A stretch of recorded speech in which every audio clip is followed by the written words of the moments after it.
네, 안녕하십니까. 네, 안녕하십니까. 네, 네, 최근에 그 C4 비자가 법안이 개정이 된 걸로 알고 있는데요. 네. 이 개정안에 대해서 문제가 있다고 이제 들었습니다. 어떤 문제가 있나요? 네, 일단은 이제 그 베트남에서 제가 15년을 활동을 해보니까 이 베트남이라는 곳에는 그 위조가 굉장히 쉽게 일어나고 있습니다. 네. 그래서 뭐 신분증에 대한 위조는 물론이고요. 그리고 뭐 출생 신고서도 위조가 돼서 나이가 이렇게 막 변경되는 그러한 상황도 봤고요. 네. 유학을 진행할 때는 뭐 각종 유학 서류들이 뭐 성적 증명서, 졸업 증명서 등이 위조됐고요.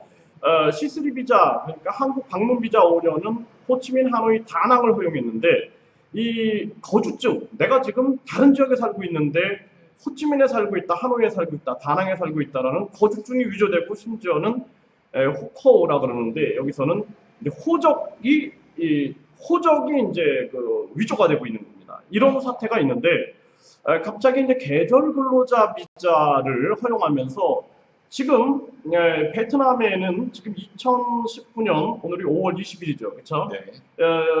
이 C4 비자에 대한 브로커들이 활개를 치고 있어요.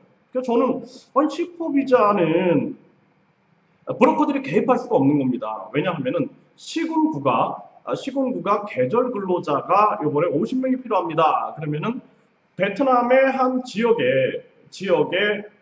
지역에서 그 시군구죠, 그쪽도 시군구가 서로 협력을 해가지고 근로자를 받는 겁니다. 여기는 브로커가 개입되면 안 되는 거예요. 근데 지금 여기서 브로커들이 개입돼갖고 돈을 받고 이 비자를 만들어주는 일을 하고 있는 겁니다. 문제는 뭐냐면은 개정을 하면서 이제 그 형제나 부모뿐만 아니라 사촌까지 된다 그랬어요. 사촌. 자, 그러면은요, 이게 이제 사촌뿐만 아니라 이제 사촌의 배우자까지 된단 말이에요. 사촌의 배우자. 엄청난 겁니다, 이거는. 그러면은 가족 관계 증명서에 등장이 되지 않아요.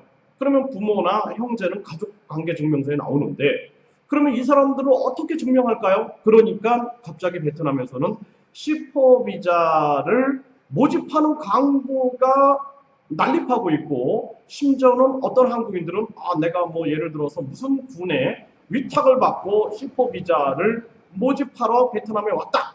뭐 이렇게 얘기를 하는 거예요. 그러면 저는 이제 한국에서 국적에 대한 책도 썼던 사람이고요. 그리고 한국 대학에서 끊임없이 제가 강의를 했고 또 이 정책을 많이 연구를 했습니다. 법을 제가 알고 있죠. 그래서 이거 C4 비자는 브로커 개입이 안 됩니다. 우리가 E9 비자, 그러니까 우리가 근로자 비자도 브로커들의 개입이 안 됩니다. 이거는 정부와 정부가 한국의 노동부와 베트남의 노동부가 이것은 서로 우리가 어떤 계약하에 정부 간의 어떤 관계입니다. 여기 이제 브로커가 개입되면 이거 불법입니다. 그럼에도 불구하고 지금 이러한 일들이 진행되고 있는데 사촌까지 뭐 부모의 형제 또 그 엄마의 형제, 아빠의 형제들 검증할 길이 없는데 이렇게 확대를 해 놓으니까 결국에는 어떻게 검증할 거냐? 저는 정부에 지금 묻고 있어요. 어떻게 검증할 거냐, 당신들이? 그리고 한국에 작년에 10만 명의 불법 체류자가 급증이 됐는데요. 올해 제 생각에 50만 명을 돌파하게 될 겁니다. 이거 어떻게 감당할까요? 저는 대한민국 국민이에요. 저는 베트남에서 베트남 사람이 아닙니다. 저는 한국 사람인데 한국과 베트남이 서로 아름답게 협력을 해야 됩니다. 근데 한국 정부가 엉성한 제도를 가지고 이들을 유혹하고 있다. 저는 그렇게 보고 있습니다. 이 베트남 사람들이 속이는 것도 잘못입니다. 한국 정부가 엉성한 제도로 이들의 탐욕을 자극시키는 것도 저는 잘못이라고 보고 있습니다. 네.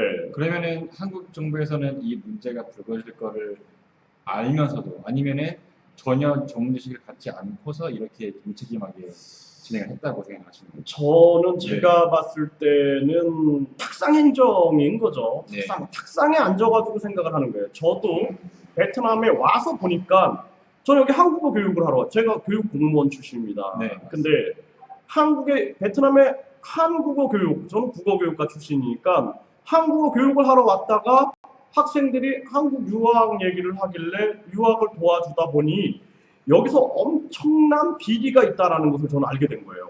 그리고 그 다음에 C3 비자, 한국 방문 비자의 비리, 그 다음에 이 계절 근로자 비리를 알게 된 겁니다.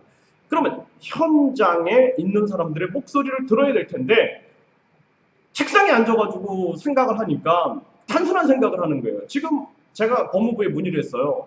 이 C3 비자, 계절 근로자 비자로 인해서 얼마나 많은 불법 재료자가 양산이 되고 있는지를 알고 있느냐?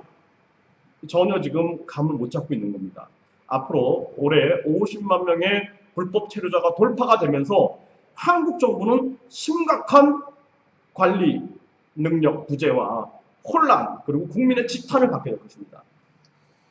지금 이제 뭐 C3 비자뿐만 아니라 뭐 C4 비자 네. 여러 가지 문제점들 말씀을 하셨는데 네, 이러한 문제가 생긴 원인을 이제 특상공무원이라고 말씀하셨어요. 그렇죠. 그러면 이제 여기에서 어떻게 이제 해야지 저희가 해결할 수 이거는 있을까요? 제가 봤을 때는 이제 특상 공무원도 있고요. 또 이제 한쪽에는 이익 집단들의 로비가 있지 않았겠나 저는 그렇게 생각을 하고 있고요. 이익 집단들의 로비와 공무원들의 이 아주 만약에 흑색 거래가 있었다 그러면은 이거는 강력하게 처벌을 해야 되고요. 국민들이 이 베트남 사회에도 한국 국민이 있어요. 국민들이 아주 날카롭게 지켜보고 있어야 됩니다. 한국 대사관, 또 총영사관, 국민들, 교민들이 지켜보고 있다는 사실을 반드시 알아야 됩니다. 그리고요, 제가 봤을 때는 이 계절 근로자도 그렇고요. 앞으로 한국의 저출산 고령화 문제로 인해서 근로자가 부족하면 당당하게 비자를 만들어 놓고 예를 들어서 한국어 공부를 좀 해야죠. 한국어 공부를 통해서 어느 정도 준비가 된 사람들을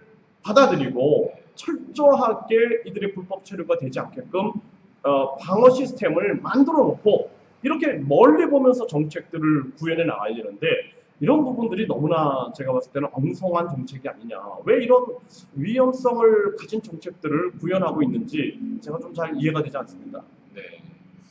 이 문제가 참 많은데 네, 이런 문제들이 저는 정부에서 좀 귀를 기울이고 네. 아니면 적어도 이 집단들이 그런 걸 막을 수 있는 그런 정책이 있었으면 좋겠네요.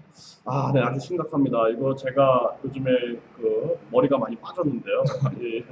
정말 진짜로 이게 머리가 많이 빠져서 괴로운데, 아주 진짜 대한민국 국민으로서 정상적인 방법을 배제하고 비정상적인 방법을 양산시키고 있는 대한민국이 너무나 안타깝습니다. 네. 네. 다음에 이제 다른 문제 어떤 문제가 또 네, 한국 유학 문제 좀 다뤄줬으면 좋겠습니다. 다음에 뵙겠습니다. 네.